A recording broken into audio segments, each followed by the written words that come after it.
Hello, we are on a multi-book review, both ebook and not this book. There's nothing, don't worry. We're on a multi-book review thing, both for a couple ebooks and a couple of real books or physical, what have you. Real books are on ebook Kindle. Uh, the ideas from physical books, what have you not.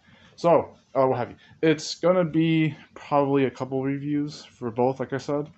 Um, Let me see. I probably will review for sure Bryce Wilson's who how to be a winner, and we're gonna also review potentially. I could do Who Moved My Cheese. I just listened to the audiobook for that, and I listened to Bryce's book without audio version because it was just without one. But the books that I really enjoy reading, they don't have to have an audio version. I mean, obviously, Audible and by itself, with or without the ebook or visual conditions. How are you gonna get an ebook from a visual condition unless you're on Leapfrog?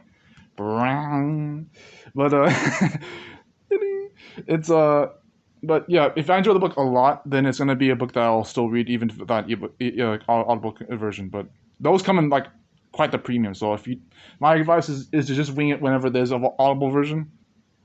That comes out other advice I give later. But just wing it every time there's an Audible version. At least attempt to buy the Audible version. If it doesn't go through, not tough luck. More like I said that for something else. More like try again when you're comfortable. Not maybe not comfortable, but just try to listen to all versions of the books. Just every time that it's offered. So I'm gonna go for Who Moved My Cheese and How to Be a Winner. So Who Moved My Cheese by Spencer Johnson, MD. This is a book I heard about in middle school. It's like it was actually a book that I found on the shelves in the SPED office, and it was like they had a lot of good resources in that place, like the comic books, the books, you name it, manga, whatever. They had this one book on the shelves. Like there's some like the books, the section where obviously had like really useful books, like the very edutainment-wise books sometimes, like the Chicken Soup for Teenage Soul, what have you. Some really good books like that in the shelves, as you can imagine for a patient and well-centered, well-mannered place like that. But the environment being very positive and uplifting, informative, educational, you name it. Even this, as far as I would say, soft skills, but they might not call it that. But Who Moved My Cheese by Spencer was a book about the three stages. Well, the three stages are the organization of the book, but like they go between these groups of colleagues who knew each other since high school, their reunion, what they say when they come back to their own lives since that reunion, during that first reunion or that current reunion. They go. One of the characters goes into this little parable story about these four characters who basically go into this analogous metaphor of a story where it's like they basically resemble the idea of not accepting change and how to accept it. And then they go to the third stage part where they explain what they think after the story is being told and what they do after the story is being told since then, and like and what they do about it in their own lives since before, during, and after knowing about that story. And that is basically Who Moved My Cheese, if that makes any sense. This is a great book. It's a short story, but it does come across really well as being probably one of the most I said this before on the other video, overlooked simple things in life, advice, wisdom, whatever. Things that we overlook, we think we know them, but we actually don't affirm those easily. Who Moved My Cheese would be a good start. Accepting change and embracing new ideas with those changes. And the new outcomes of the good or the bad, accepting change nonetheless. Being able to adapt to change even if it's discomforting. I would recommend Cheese to anybody who wants to like really like be okay with the things that inevitably change in their lives, whether they stay the same or change. But when they stay the same, I hope you're okay with it anyways. That's the different thing. That could be staying the same could be discomforting as well as a change being comfortable, depending on how you're developing. Or no shame to anyone, not even myself, for that. So after that 4 minutes, I'm gonna get into a little bit of Bryce's book. This is kind of the. I mean, I could say anything about this guy. I mean, I'm gonna say uplifting things first because I know that if I start saying things like um, anything critical about him right now, it might be taken out of context. But like, I'll start with maybe something that is still pretty critical but positive at the same time. He's probably struggled with being an athlete and a writer.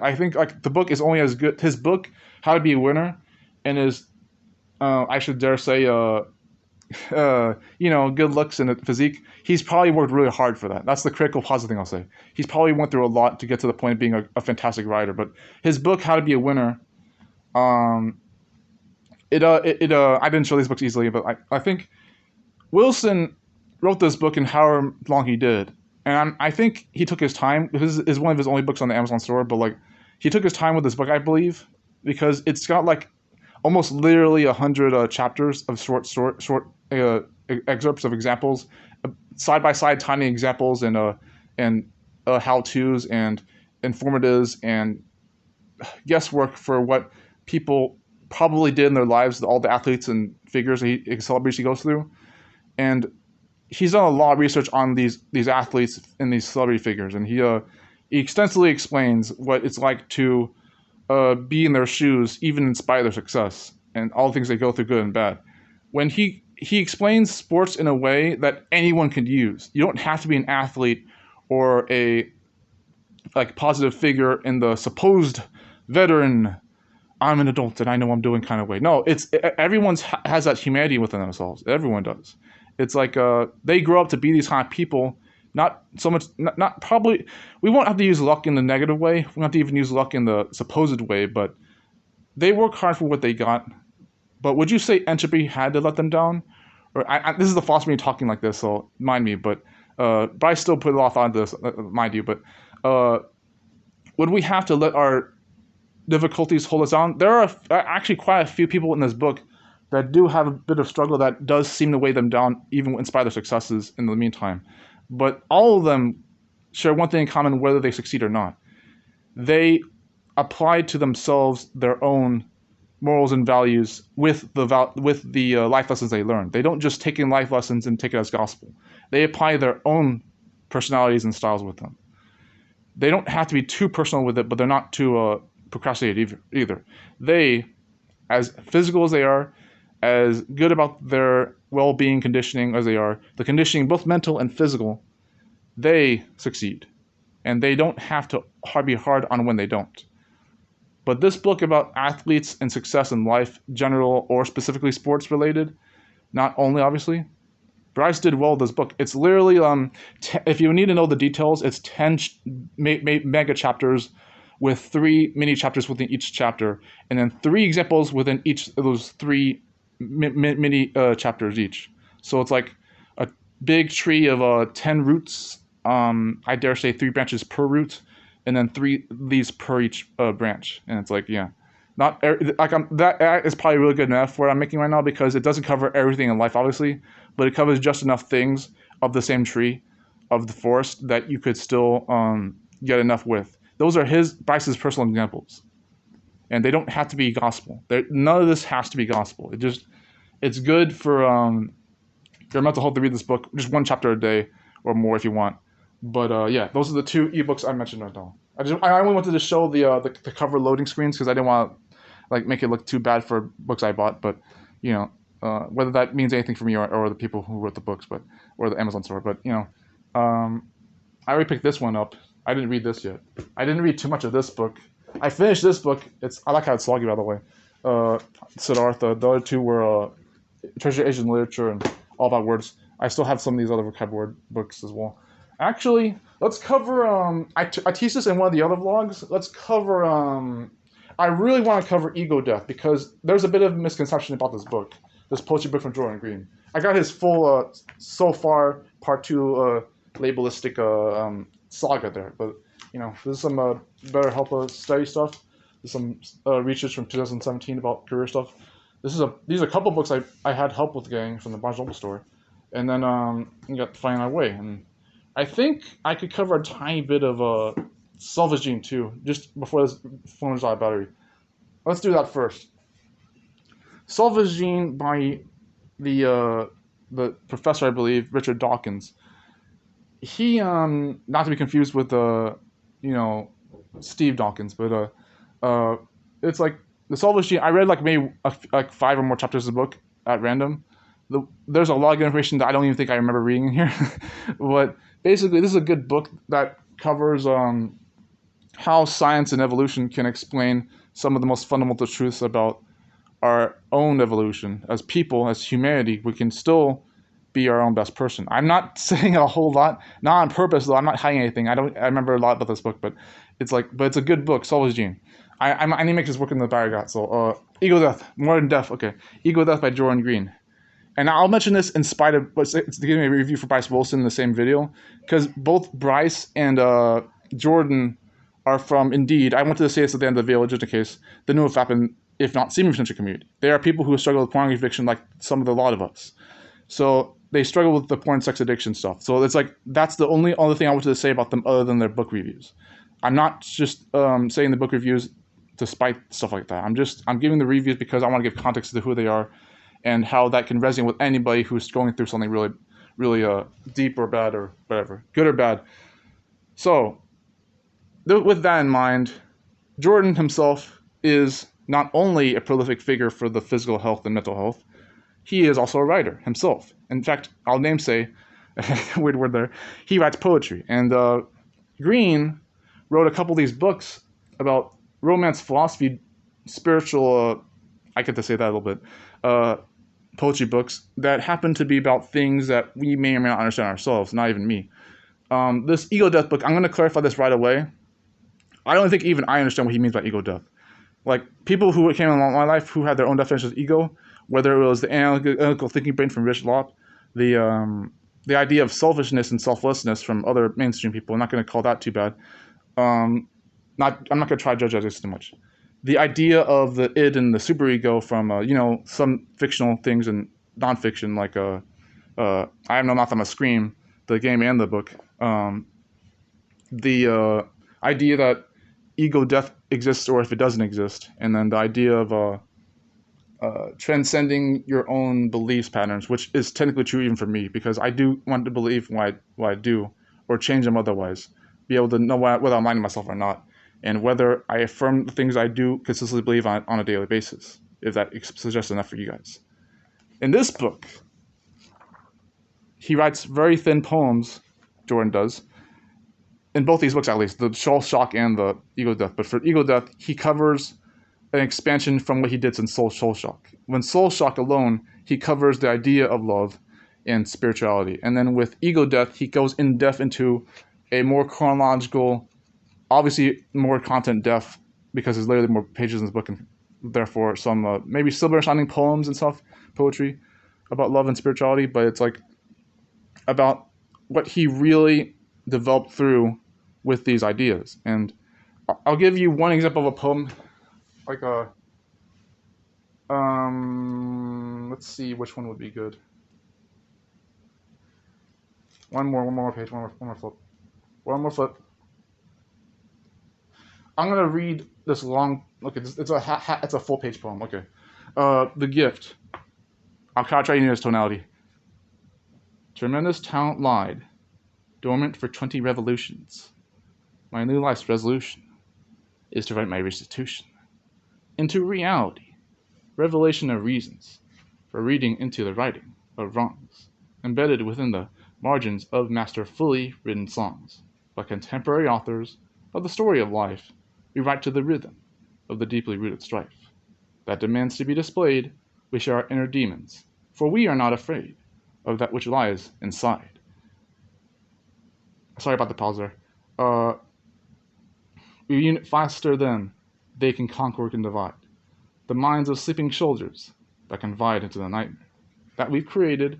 Night terrors turn to minds jaded to Jason or Michael Myers, but this mask has been removed, and by the day of my departure, my actions will behoove others to follow my lead. I'll lead by demonstration, meditations of the soul as eagles bleed. Anyways, that's Ego Death for you. But as I go back to Selfish Gene for one more thing, Jordan, as with all of us, we all have a bit of humanity ourselves, whether we go through good or bad things, no matter what that means. Just keep that in mind as I make these reviews, if I do in the future. So Selfish Gene, I read one chapter in this book that resonated really well, and another one that resonated too well, about more like biology stuff. What I'll say about both those chapters without being too weird or critical is that I agree with the idea that people deny what helps sometimes, whatever that means.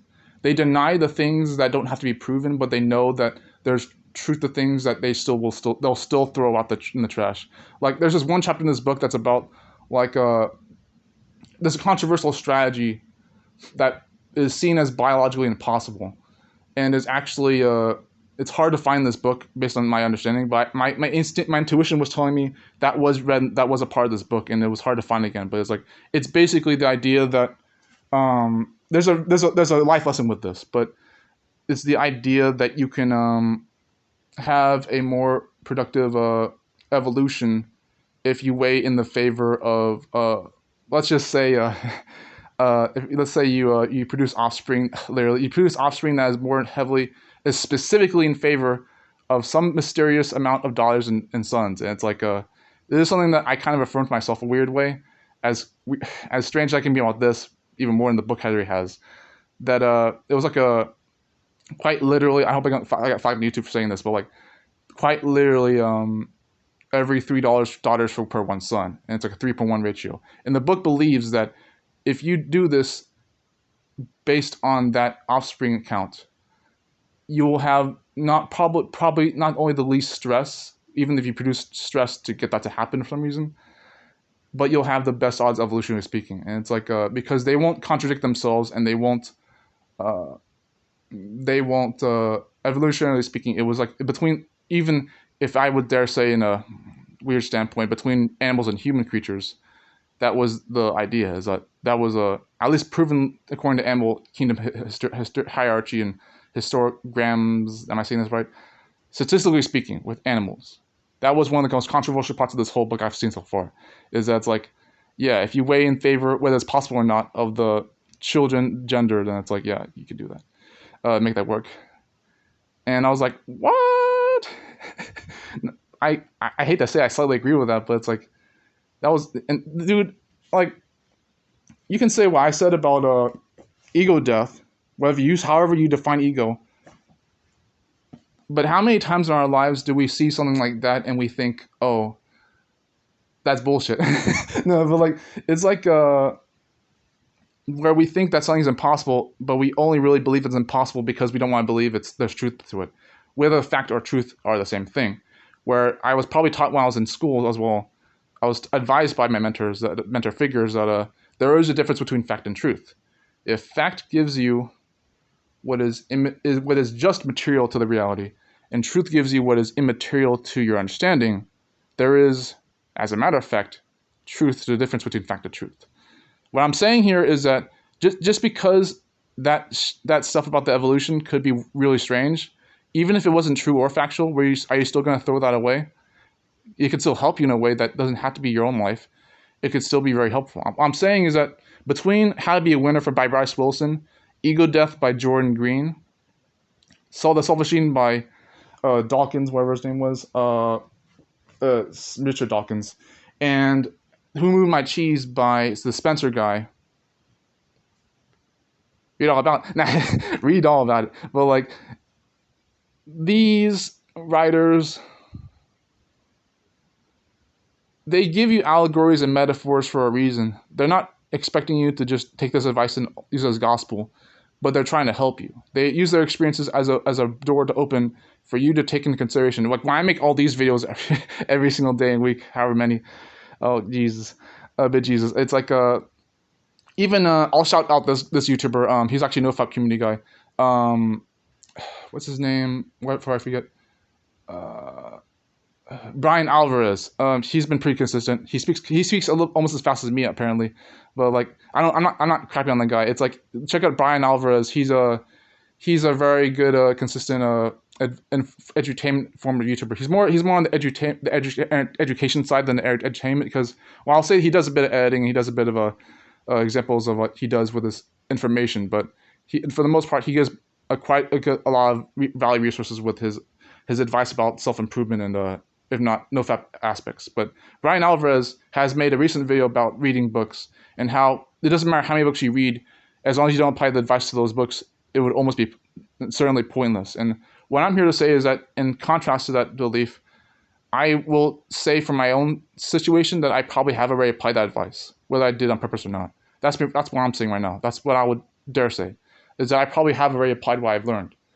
But if I can't prove that right now, and I can't necessarily force you to have gospel, what I'll say is that for the last 10 seconds, what you the things that we read, that's an ebook, the things that we read become our reality. That's not a good example. Okay, let's just say this for another 20 seconds for end card. What we read, end card content and end card thing, what we read doesn't have to become our reality, but our reality is what we certainly read into, because we don't have to become a reality. We become ourselves.